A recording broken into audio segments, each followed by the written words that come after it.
Hello student, welcome to my YouTube channel Rohit academy. Student, आज हम इस वीडियो में आप लोगों को बताएंगे कक्षा 12 का आप लोगों का है हिंदी का पेपर। आप लोग जानते ही होंगे 22 फरवरी से है, ठीक है। यूपी बोर्ड का ये आप लोगों का पंचलाइट कहानी का सारांश बताएंगे, जिसमें से आप लोग का 5 नंबर फुल कंप्लीट कराएंगे। हमारा ये वीडियो ज़्यादा लंबा नहीं होगा, यानी कि हमारा वीडियो 10 मिनट में आप लोग का 5 नंबर कंप्लीट करा देंगे। और ये जो पंचलाइट कहानी का सारांश है आप लोग का 22 फरवरी से पूछा जाता है। देखिए बाबू, आप लोग को बता दें जानकारी के लिए, ये जो पूछा जाता है 2011 से जितने भी बोर्ड एग्जाम का पेपर हुआ है और 2023 तक ये हर बार हर साल पूछा जाता है। और ये मेरा गारंटी है कि 2024 में भी आप लोग का यही पूछा जाएगा। और यहाँ से आप लोग 5 नंबर आप लोग इसका सारांश लिख करके कंप्लीट कर सकते हैं अपने बोर्ड एग्जाम में, ठीक। और आप लोग को अच्छे तरीके से समझाएंगे और एंड बताएंगे। आप लोग वीडियो के धैर्य बनाकर बने रहिएगा। चलिए बिना देरी को शुरू करते हैं। देखिए बाबू, ऐसे क्वेश्चन सेम पूछा जाएगा कि पंचलाइट कहानी का सारांश लिखिए या सारांश बताइए,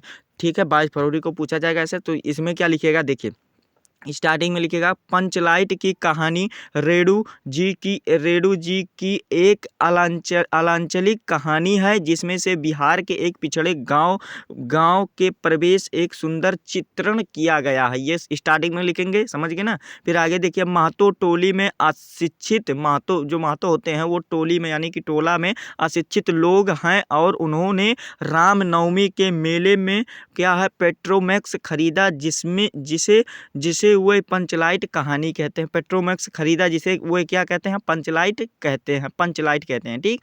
और फिर देखिए क्या है कि पंचलाइट को यह सीधे सीधे लोग सम्मानजनक समझते हैं और पंचलाइट को देखने के लिए टोली के बालक यानी कि जो शिशु अवस्था में होते हैं, छोटे बच्चे होते हैं वो, और औरत और मर्द इकट्ठा हो जाते हैं, यानी कि जो नौजवान और युवक होते हैं सभी लोग वहाँ पर इकट्ठा हो जाते हैं। मेल फीमेल एंड चिल्ड्रन सभी लोग वहाँ पर इकट्ठा हो जाते हैं, ठीक। फिर सरदार अपनी पत्नी को आदेश देता है कि शुभ कार्य को करने से पहले वह पूजा पाठ प्रबंध कर ले। ये देखिए हमारा यहाँ तक हो गया, ठीक। आप लोगों को आशा करते हैं यहाँ तक समझ में अच्छे तरीके से आया होगा और आगे भी समझाएंगे। चलिए आगे भी आप लोगों को बता देते हैं। फिर देखिए कि सभी लोग उत्साहित हो जाते हैं, यानी कि वहाँ पर जो सभी लोग उपस्थित होते हैं वो उत्साहित यानी कि प्रफुल्लित हो जाते हैं, खुश हो जाते हैं, ठीक। और परंतु समस्या यह है कि पंचलाइट जल आएगा कौन, क्योंकि कौन आएगा, कौन, क्योंकि पंचलाइट जलाने के लिए सीधे सीधे लोग को नहीं पता था, यानी कि उन लोगों को पता नहीं था। यानी कि पहली बार आप ही कोई चीज़ देखेंगे तो आप लोग को उसके बारे में पता नहीं होगा ना। आप लोग पहली बार जब मोबाइल देखे होंगे, यानी कि जब छोटे होंगे सबसे पहली बार देखेंगे तो मोबाइल चलाना थोड़ी ना सीख गए थे। तो ऐसे सेम उसी प्रकार से वो वाला भी है। फिर देखिए, इस टोली में गोधन नाम का एक युवक था, यानी कि इस टोली में यानी कि इस जो आप लोगों का जैसे टोला होता है ना, यानी कि पश्चिम टोला, उत्तर टोला और आप दक्षिण टोला, यानी कि एक टोला बना रहता है। तो उसी प्रकार से उसमें एक युवक था, यानी कि एक व्यक्ति था जिसका नाम क्या था, गोधन था। क्या था, गोधन था। और जो कि गाँव के मुनरी नामक एक युवती से प्रेम करता था, यानी कि मुनरी यानी कि उसके जो लवर थी कौन थी, मुनरी थी। वो प्रेम करता था यानी कि प्यार करता था मुनरी से। और कौन करता था, गोधन करता था, ठीक। और फिर मुनरी की माँ ने पंचों से गोधन की शिकायत की थी, यानी कि जो पंच होते हैं यानी कि अब तो प्रधान हो गए हैं, सरपंच यानी कि उन्हें कहते हैं, प्रधान हो गए हैं। उन्होंने गोधन की शिकायत की थी, यानी कि शिकायत कर दी थी। उसकी माँ ने क्या कर दी थी कि मुनरी, मेरे जो गोधन है वो हमारे मुनरी को परेशान करता है और प्रेम करता है और इनको समझा लीजिए, इसी प्रकार से वो कहे होंगे, ठीक। फिर कि वह घर के सामने से सिनेमा का गाना गाकर निकलता है, समझ गए ना, यानी कि प्यार वाला गाना गाकर वहाँ से निकलता है, ठीक। यानी कि आप लोगों का हिंदी से जो आप लोगों को उसका फीलिंग होता है, उसके घर से सामने से निकलता है, तो वो शिकायत उसकी माँ कर दी थी। और इस कारण पंचों ने उसे जात से निकाल रखा था, यानी कि इसी कारण से जो पंच थे यानी कि सरपंच, पहले सरपंच होते थे, अब तो गाँव में प्रधान हो गए हैं, उन्हीं को भी वो सरपंच कहा जाता है। उन्होंने मतलब जात से निकाल दिया था, यानी कि जो जात में थे, यानी कि मान लीजिए कोई ब्राह्मण होंगे, कोई क्षत्रिय होंगे या कोई भी वगैरह वगैरह जात होंगे, तमाम जात हैं, तो उनको जात से निकाल दिया गया था। तो मुनरी को पता है कि गोधन पंचलाइट को जला सकता है, तो मुनरी को पता था कि गोधन पंचलाइट को आवश्यक जला सकता है। तो गोधन उनका प्रेमी था, तो आप लोगों को पता ही होगा, प्रेमी सभी जो बात होते हैं शेयर कर देते हैं, तो पता था, जला देते हैं। चलिए आगे भी आप लोगों को बता देते हैं, समझा देते हैं।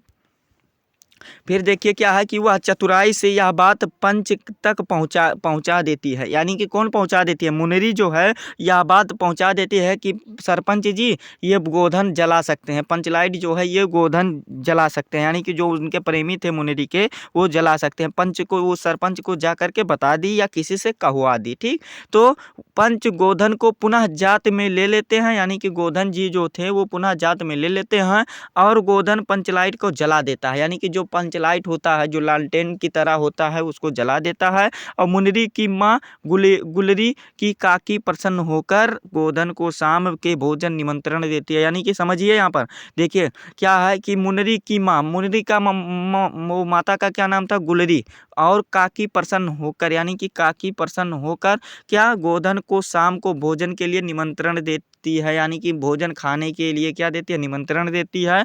और पंच पंच भी अति उत्साहित होकर गोधन को कहते हैं, यानी कि पंच जो थे यानी कि सरपंच प्रधान जो थे वो गोधन को क्या कहते हैं जानते हैं कि तुम्हारा साथ साथ खून माफ खूब गवाओ सलीमा सलीमा का गाना। और यहाँ पर समझिए क्या है कि तुम्हारा साथ खून माफ खूब गवाओ सलीमा सलीमा का गाना, यानी कि सलीमा का गाना या सलीमा का गाना। और पंचलाइट की रोशनी में लोग भजन कीर्तन करते हैं और उत्साह मनाते हैं। ठीक, तो ये हमारा था पंचलाइट का कहानी का सारांश था। तो देखिए आप लोगों को बता दें कि ये जो पंचलाइट का कहानी का सारांश था, बस आप लोगों को इतना ही लिखना है। बोर्ड एग्जाम में 22 फरवरी को भी जितना बताए हैं इतना ही लिखना है। देखिए आप लोगों को स्टार्टिंग में एक बार थोड़ा दिखा देते हैं, आप लोगों को स्क्रीन पर, आप लोग चाहे तो स्क्रीनशॉट भी मार सकते हैं। तो देखिए आप लोग यहाँ से स्क्रीनशॉट भी मार सकते हैं और इसको याद कर सकते हैं या लिख करके भी याद कर सकते हैं। यहाँ से ही हमारा पहला स्क्रीनशॉट हो जाएगा और आप लोग इसको अच्छे तरीके से समझ के जाना है, 5 नंबर यहाँ से कंप्लीट कर लेना है। ठीक, पहला स्क्रीनशॉट आप लोगों को अब आशा करते हैं कंप्लीट हो गया होगा। चलिए अगला स्क्रीनशॉट भी आप लोग को मरा देते हैं। और देखिए यहाँ से हमारा दूसरा स्क्रीनशॉट आप मार सकते हैं और इसको आप लोग कॉपी या रफ में किसी भी प्रकार से इसको याद करके ही जाना है। जितना बताए हैं सिर्फ आप लोग को उतना ही लिखना है, इससे आगे इसमें पंचलाइट का कहानी में सारांश में नहीं लिखना है। ठीक, तभी आप लोग को 5 नंबर दिया जाएगा। तो यहाँ से भी आप लोग एक स्क्रीनशॉट मार लीजिए। फिर देखिए यहाँ से भी एक स्क्रीनशॉट बनता है जो कि हमारा आखिरी वाला था, यानी कि आप लोगों को इसको भी समझना है। ये आप लोगों को एक दिमाग में से बैठा लेना, आप लोगों को वैसे याद हो जाएगा, ऐसा बात नहीं है। एक कहानी है, यानी कि सारांश का मतलब समझ रहे हैं ना, आप लोग को प्रेम प्रसंग वाला कहानी है, तो आप लोग इसको आप लोग याद ही कर सकते हैं। ये बहुत आसान है, यानी कि आप लोग इतना बड़ा बड़ा साहित्य परिचय याद कर सकते हैं, तो आप इसको भी क्यों नहीं याद कर सकते हैं। लगभग 1.5 पेज का ये होगा, 1.5 पेज का। तो आप लोग इसको अच्छे तरीके से रेडी करके ही जाना है और आप लोगों को अच्छे तरीके से बता दिए हैं, समझा दिए हैं। आप लोगों को ये हमारा प्यारा सा वीडियो आप लोगों को कैसा लगा है कमेंट करके जरूर बताइएगा। और अगर आप हमारे चैनल पर नए हैं तो चैनल को सब्सक्राइब कर दीजिएगा, बेल आइकन को भी दबा दीजिएगा। और इस वीडियो को कक्षा 12 के जितने भी स्टूडेंट हैं उनके पास अधिक से अधिक जरूर शेयर कर दीजिएगा। क्यों शेयर कर दीजिएगा, क्योंकि वो भी अपना 5 नंबर जो होता है वो कंप्लीट कर ले आसान तरीके से, किसी भी प्रकार की कोई दिक्कत ना हो, कोई दिक्कत मतलब का सामना उनको ना करना पड़े इसमें, और अच्छे तरीके से वो भी कंप्लीट कर सकें। ठीक, और चलिए आप लोगों से मिलते हैं नेक्स्ट वीडियो में नेक्स्ट टॉपिक के साथ। तब तक के लिए जय हिंद, जय भारत, वंदे मातरम।